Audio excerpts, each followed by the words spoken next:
What's going on, everyone? We have another South African knife to talk about today. And I have here on the table the one I just did yesterday's video from Erica's Bloomerus that we're going to compare to this Andre Thornburn a little bit as well. Don't know the model number of this particular one.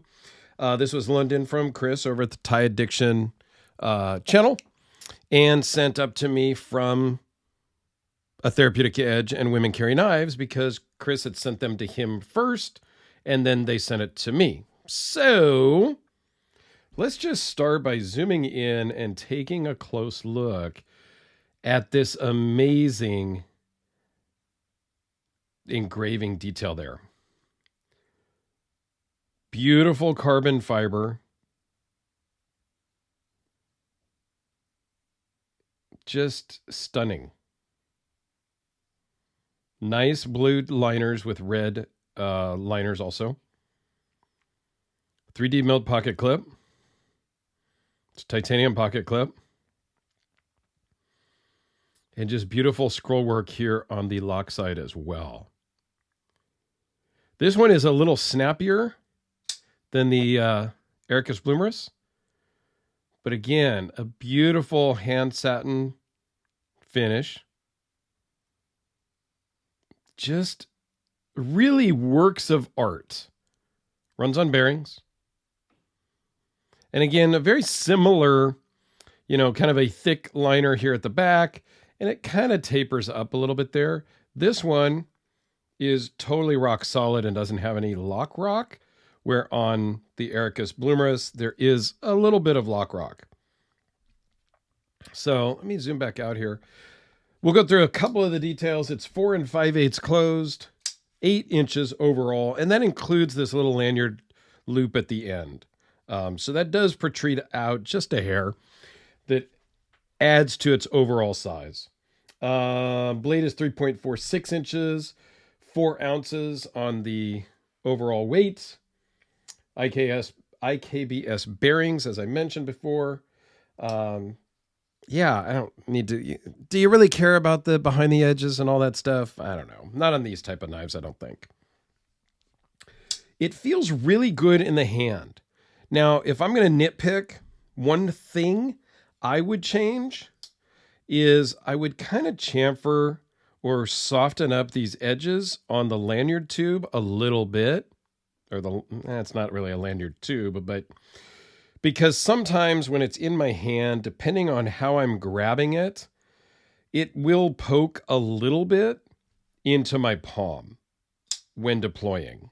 It's not super uncomfortable, but I definitely notice it. So if the lanyard attachment was gone altogether, which would be my personal preference, I don't use lanyards. So I don't have a need for a lanyard loop at all. So if I was going to commission this knife, I would just say, just cut that off flat and just build it into the back just like here. It would just be tunk, tunk, tunk, and done. I think it's a beautiful knife. It works fantastic in the pocket.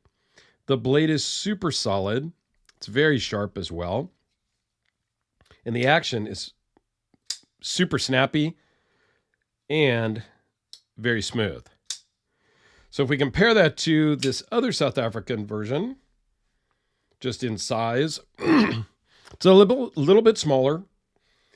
I don't know. I'm not sure I care too much about the size and which one is better or worse. I like aspects of both of these, honestly. I would like to see something maybe in this size and configuration with a Damasteel blade or a Damascus blade.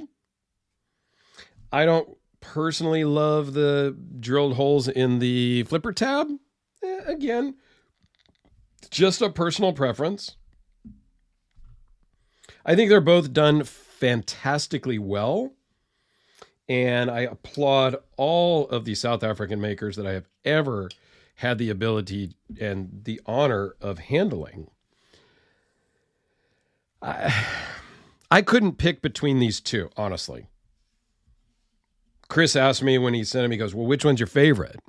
And I told him the other day, I said, well, I'll get back to you because I'd really just done the unboxing and handled them a little bit. Now that I have spent some time with them, I don't have a favorite. There's aspects from both that I like, that if they were kind of melded together, I might absolutely love. I don't know. It's hard for me to give my favorite. Okay. So let me do a couple of just quick size comparisons so that you get an idea as to what this is all about. Here with the Spyderco Delica and the Sharpie. I'm going to put a link to the Tie Addiction website down below, or the Tie Addiction YouTube channel down below. Chris, the owner of this one. That was the AA and the D-cell battery. Another carbon fiber custom. Let's just go with this. The Hellraiser Black Death series. Okay. So a little bit different in size, but still carbon fiber bolster, satinish blade, right? With a backspacer that does protrude out from the end. So there's definitely some similarities here. Thinner profile, works better, different in the pocket. It's smaller, so it disappears. It's lighter. It's probably less scary to open up in an office type setting. But, again, very similar. You cannot go wrong with South African knives. Like, yeah. Mine are all like little nitpicks of me personally would get rid of this or change that. But the quality, the fit, the finish, everything is fantastic. Again, I don't know the price on this one either, but I guarantee you something like this is going to be cheaper than you think from a South African maker, and certainly cheaper than the equivalent custom job here in the United States. So there you go, guys. A quick look at an Andre Thornburn handmade custom from South Africa. Please go check out my South African playlist with a bunch of other awesome South African knives.